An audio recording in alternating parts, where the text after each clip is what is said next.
eu trago propostas concretas e disposição política para construirmos pelo menos 5 pactos em favor do Brasil. O primeiro pacto é pela responsabilidade fiscal, para garantir a estabilidade da economia e o controle da inflação. Este é um pacto perene de todos nós. Essa é uma dimensão especialmente importante no momento atual, quando a prolongada crise econômica mundial ainda castiga com volatilidade todas as nações. O segundo pacto é em torno da construção de uma ampla e profunda reforma política, que amplie a participação popular e amplie os horizontes da cidadania. Esse tema, todos nós sabemos, já entrou e saiu da pauta do país por várias vezes. E é necessário que nós, ao percebermos que nas últimas décadas ele entrou e saiu várias vezes, tenhamos a iniciativa de romper o impasse. Quero, nesse momento, propor o debate sobre a convocação de um plebiscito popular que autorize o funcionamento de um processo constituinte específico para fazer a reforma política que o país tanto necessita. O Brasil está maduro para avançar e já deixou claro que não quer ficar parado onde está. Devemos também dar prioridade ao combate à corrupção de forma ainda mais contundente do que já vem sendo feito em todas as esferas. Nesse sentido, uma iniciativa fundamental é uma nova legislação que classifique a corrupção dolosa como equivalente a crime hediondo, com penas severas, muito mais severas.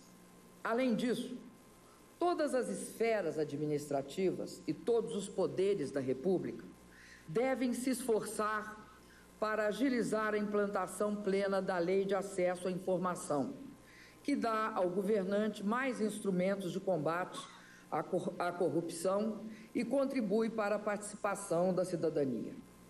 O terceiro pacto é na questão da saúde.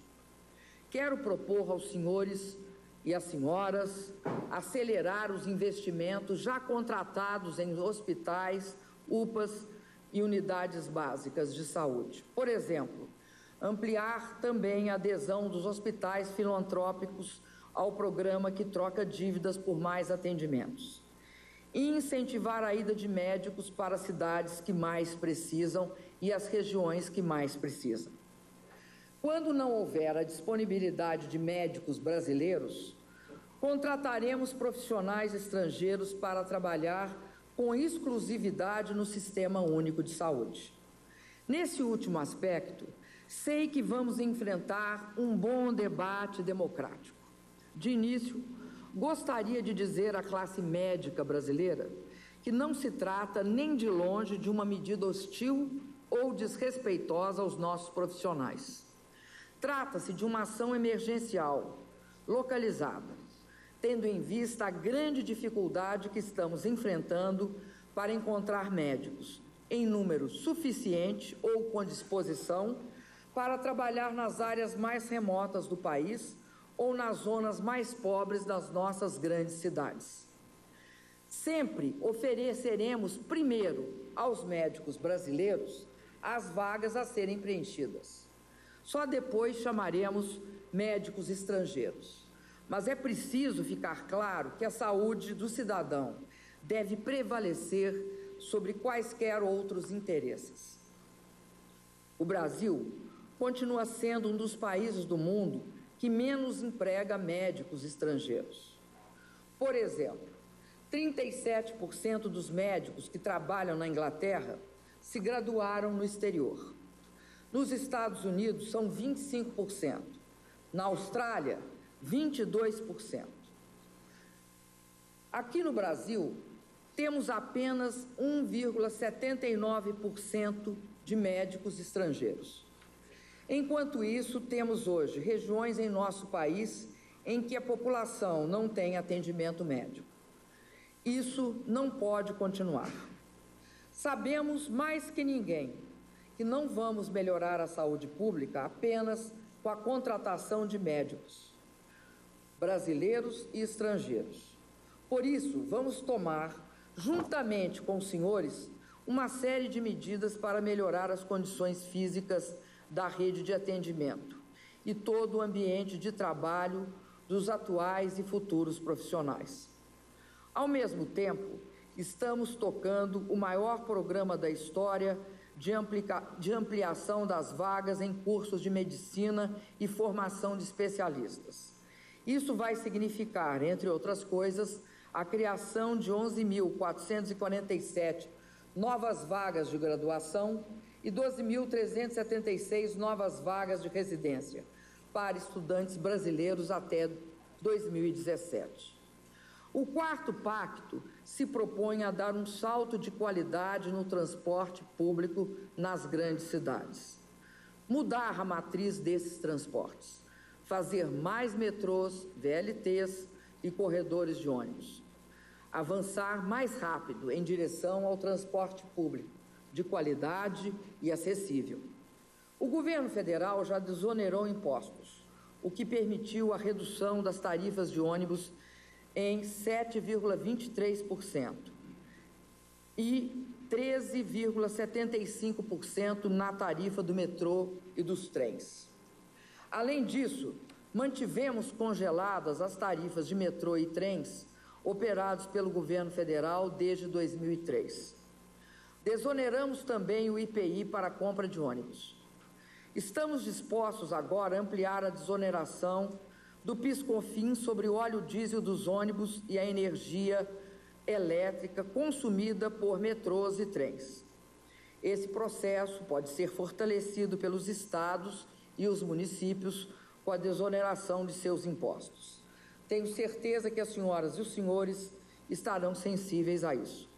Além disso, decidi destinar mais 50 bilhões de reais para novos investimentos em obras de mobilidade urbana.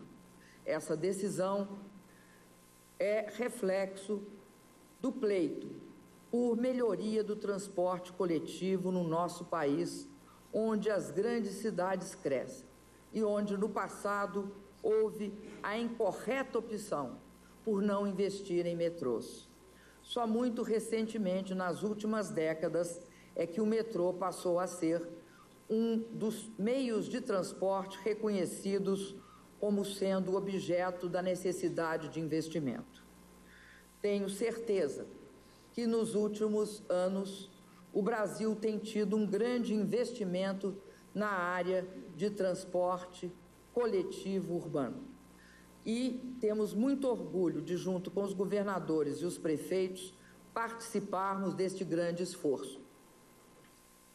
O nosso pacto precisa, pois, assegurar também uma grande participação da sociedade na discussão política do transporte, uma maior transparência e controle social no cálculo das tarifas de ônibus. Para isso, estou criando o Conselho Nacional de Transporte Público com participação da sociedade civil e dos usuários. A criação de conselhos semelhantes nos municípios e regiões metropolitanas, onde ainda não existem, será extremamente importante. Concluo com o Pacto da Educação Pública. Nenhuma nação se desenvolve sem alfabetização na idade certa e sem creches para a população que mais precisa. Sem educação em tempo integral, sem ensino técnico profissionalizante, sem universidades de excelência, sem pesquisa, ciência e inovação. São condições essenciais para alcançar essas metas, a formação, a valorização e bons salários para os educadores. E isso exige recursos. Avançamos muito nas últimas décadas para reverter o atraso secular da nossa educação. Mas agora precisamos, vou repetir, de mais recursos.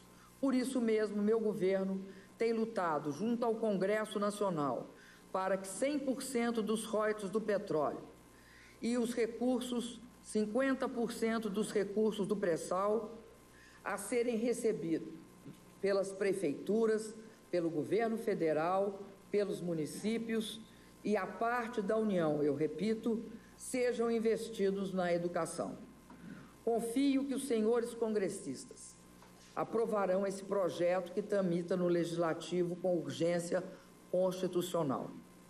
Minhas amigas e meus amigos, eu coordenei e, nos últimos tempos, dei uma grande ênfase a essa questão da educação. Acredito que todos nós sabemos que isso transforma, esse esforço na educação transforma um país em nação desenvolvida. Não houve nenhum país do mundo que não tivesse esse esforço concentrado na educação e que tivesse chegado à condição de país desenvolvido.